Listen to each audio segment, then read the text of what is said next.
hate is just visceral in the book I just read. It is enemies to lovers and they properly hate each other.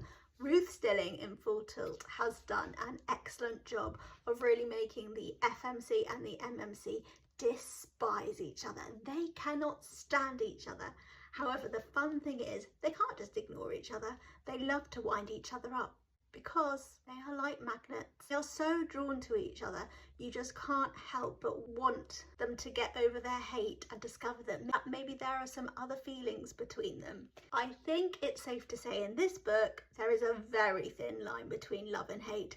They just don't realise it for a good long while. I think that is what makes it so exciting when they finally get together, was all this pent up rage they had explodes out of them. So it's absolutely explosive on the page. All Jenna wants is to have an all-encompassing love like her friends, but she doesn't think she deserves it, so it takes a lot for her to let Tommy give that to her. But then when Tommy starts to lower his walls and let Jenna in, it turns into something completely different. No, it's not a straight path forward to happily ever after, but it certainly is an exciting read.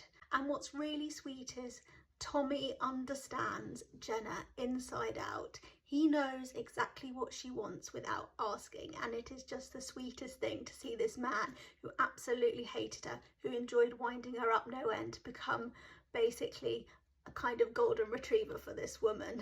One of my favourite parts of the book is right near the end, and that's a cameo with Zach Evans from the Seattle Scorpion series.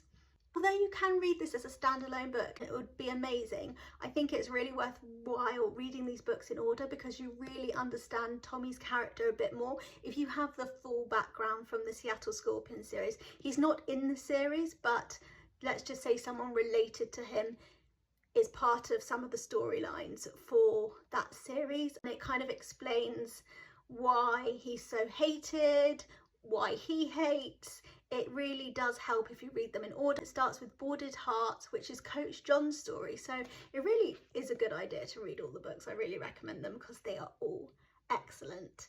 Anyway, this little cameo with Zach had me absolutely weeping. I couldn't hold in the tears. The ending was just utterly perfect for Jenna and Tommy. It couldn't have been written better for what their characters wanted or needed.